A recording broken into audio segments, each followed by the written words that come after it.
গাজা উপত্যকার বিশাল অংশ এখন বিরান ভূমি। ধ্বংসস্তূপের মধ্যে এখানে সেখানে পড়ে আছে লাশ। রাফা শহরের কোথাও নেই জীবিত মানুষের চিহ্ন। গুটি কয়েক শাসক ছাড়া পৃথিবীর সমস্ত মুসলমানদের হৃদয় কাঁপছে ফিলিস্তিনবাসীর জন্য, কিন্তু প্রার্থনা ছাড়া আর কিছুই করতে পারছেন না তারা। তবে পাহাড় সমান হতাশার মধ্যেও আশার আলো দেখাচ্ছে মহানবী হযরত নবীজি সাল্লাল্লাহু আলাইহি সাল্লামের ভবিষ্যদ্বাণী। বরকতময় জায়গা ফিলিস্তিন। এই ফিলিস্তিন নিয়ে বিজয় সুসংবাদ দিয়েছেন বিশ্বের সর্বকালের সর্বশ্রেষ্ঠ মানব হযরত মুহাম্মদ সাল্লাল্লাহু আলাইহি সাল্লাম। আজ থেকে প্রায় 1400 বছর আগে তিনি ভবিষ্যদ্বাণী করেছিলেন, ফিলিস্তিন ভূখণ্ডে বিজয় হবে মুসলমানদের।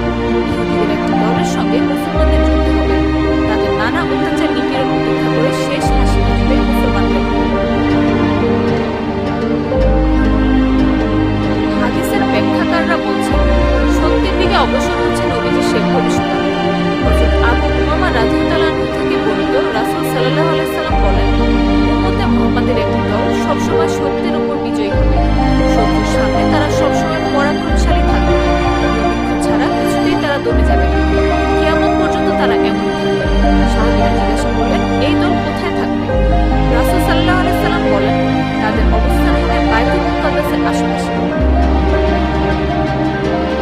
সম্প্রতি গাজায় অতীতের সব রেকর্ড ভেঙে ভয়াবহ হামলা চালিয়েছে ইসরায়েল। একেবারে নিঃস্ব হয়ে গেছে গাজার রাফা ময়দান।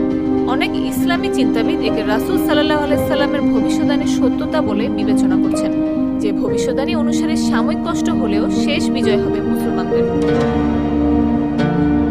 আরবিতে শাম দেশ বলতে বোঝানো হয় ফিলিস্তিনকে। মহানবীর আরও একটি ভবিষ্যদ্বাণী থেকে জানা যায়, এই অঞ্চলে একটি দল সবসময় সত্যের পথে লড়াই করবে। তাদের আল্লাহ সাহায্য করবেন। তাদের এই সংগ্রাম কিয়ামত পর্যন্ত অব্যাহত থাকবে। তারা বহু নির্যাতনের মুখোমুখি হলেও তাদের কেউই পরাজিত করতে পারবে না। বুখারী শরীফের একটি হাদিস থেকে জানা যায়, এই দলটি শাম দেশে অবস্থান করবে। বর্তমানে অনেক প্রসিদ্ধ আলেম ফিলিস্তিনকে শাম দেশ বলে অবহিত করে থাকেন। মুসলমানদের প্রথম কিবলা বাইতুল মুকাদ্দাসকে বলা হয় দ্বিতীয় হিজরত ভূমি। হিজরত বলতে সাধারণত মক্কা থেকে মদিনায় পৌঁছানোকে বোঝালেও অদূর ভবিষ্যতে একটি হিজরত হবে, যেটির অভিমুখ হবে শাম দেশের দিকে। এ প্রসঙ্গে হযরত আব্দুল্লাহ ইবনে আমর রাদিয়াল্লাহু আনহু বলেন, রাসূলুল্লাহ সাল্লাল্লাহু আলাইহি সাল্লামকে বলতে শুনেছি, হিজরতের পর আরেকটা হিজরত হবে। ভূপৃষ্ঠের সর্বোৎকৃষ্ট মানুষ হবে তারাই, যারা ইব্রাহিম আলাইহিস সালামের হিজরত ভূমি শাম দেশে অবস্থান করবে। মহানবী হযরত মুহাম্মদ সাল্লাল্লাহু আলাইহি সাল্লাম থেকে বর্ণিত এরকম আরো কয়েকটি হাদিসে করা ভবিষ্যদ্বাণী থেকে জানা যায়, ফিলিস্তিনের মুসলমানদের বিজয় হওয়ার কথা। ধীরে ধীরে সে বাস্তবতার দিকে এগিয়ে যাচ্ছে। সম্প্রতি ফিলিস্তিনে ঘটার ঘটনা, মুসলিম দেশগুলো এক হয়ে ফিলিস্তিনিদের পাশে না দাঁড়ালেও মহানবীর ভবিষ্যদ্বাণী অনুসারে তাদের মুক্তির কাণ্ডই হবে ইমাম মাহদী। আর সেই সময় খুবই কাছে বলে মনে করছেন